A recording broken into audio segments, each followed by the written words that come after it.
हमारे बहुत सारे किसान साथी धान की फसल में खाद बुआई करते समय गलती कर देते हैं। गलती करने से किसान भाइयों धान में पीलापन बना रहता है। धान में यूरिया के साथ जो भी फर्टिलाइजर डालते हैं अच्छी प्रकार से काम नहीं करती है। धान में कल्ले नहीं बढ़ते हैं, धान का फुटाव अच्छी प्रकार से नहीं होता है, धान में पीलापन ज़्यादा आ जाता है। इसके पीछे क्या कारण है, वो कौन सी गलती है, वो आपको भूल कर भी नहीं करना है। आज की वीडियो में पूरी जानकारी बताएंगे। सबसे पहले किसान भाइयों धान की जब आप रोपाई करते हैं, रोपाई होने के बाद जब धान में पहली खाद या दूसरी खाद डालते हैं तो उस समय किसान भाइयों आपको ध्यान देना है कि खेत में अगर ज़्यादा पानी का भराव बना रहता है। कुछ ऐसे खेत किसान भाई होते हैं जहां पर धान की रोपाई से लगा करके और 20 से 25 या 30 दिन तक पानी का भराव बना ही रहता है। ऐसे में किसान भाइयों जब धान की रोपाई करते हैं, धान की रोपाई होने के बाद 8 से 10 या 15 दिन में पहली यूरिया खाद डालते हैं। ऐसी कंडीशन में पौधे हमारे नाजुक होते हैं, मिट्टी जड़ से अच्छी प्रकार से पौधा पकड़ नहीं पाता है, तो उस समय किसान क्या करते हैं, यूरिया के साथ जिंक, सल्फ़र जो भी खाद डालते हैं मिलाकर डालते हैं। और कुछ ऐसे पौधे हमारे होते हैं जो पानी में डूबे हुए हैं, ऐसी कंडीशन में पहली खाद किसान भाई डाल देते हैं। लेकिन किसान भाइयों वहाँ पर जब आप पहली यूरिया डालते हैं, पौधे हमारे पानी में डूबे पड़े हुए हैं, उस समय जो नाइट्रोजन खाद डालते हैं तो पौधे वहाँ पर गल जाते हैं। ऐसी कंडीशन में किसान भाइयों आपको ये भूल कर भी गलती नहीं करना है।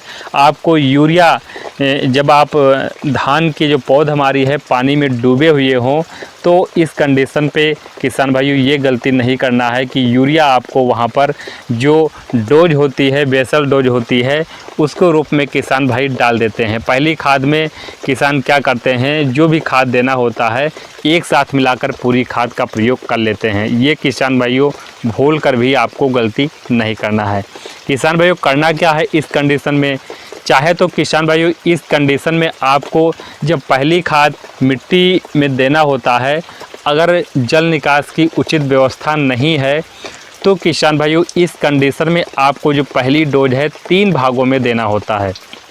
जो आप पहली डोज वहाँ पर यूरिया 40 से 45 या 50 केजी प्रति एकड़ के हिसाब से दे रहे हैं, सल्फ़र 6 से 7 किलो दे रहे हैं, जिंक 5 से 6 किलो प्रति एकड़ दे रहे हैं, तो इन तीनों प्रोडक्ट को या फिर मैग्नीशियम मिला रहे हैं, फर्टेरा मिला रहे हैं, सभी का आपको 3 भाग कर लेना है। 3 भागों में आप किसान भाइयों यहाँ पर खाद दे सकते हैं, जिससे वहाँ पर कोई नुकसान भी नहीं होगा और पौधे अच्छी प्रकार से विकास करेंगे। किसान भाइयों इस कंडीशन में पौधे हमारे डूब जाते हैं, जब यूरिया पड़ जाती है तो पौधे हमारे वहाँ पर जो गलना नहीं होता है वो भी किसान भाइयों पौधे गल जाते हैं। ज़्यादा पानी हो जैसे हमारी 100% जो यूरिया खाद है वो काम नहीं कर पाती है, जिससे अगर जल निकास की अगर उचित व्यवस्था है तो किसान भाइयों खेत से पानी आपको निकाल देना चाहिए, तभी आपको वहाँ पर यूरिया खाद प्रयोग करना चाहिए।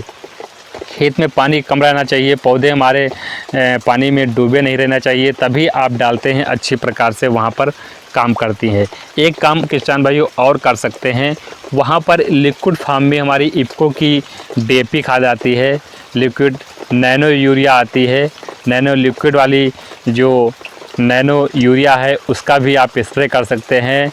नैनो DAP खाद भी आती है लिक्विड फॉर्म में, उसका किसान भाइयों 1 बोतल जो होती है वो 1 एकड़ के लिए पर्याप्त होती है। उसका किसान भाइयों रिजल्ट जहाँ पे करना होता है कि लगातार खेत में पानी का भराव बना रहता है, वहाँ पर कोई जल निकास की व्यवस्था नहीं है, तो इस कंडीशन में किसान भाइयों नैनो DAP, नैनो यूरिया जो लिक्विड फॉर्म में आता है उसका किसान भाइयों स्प्रे कर सकते हैं।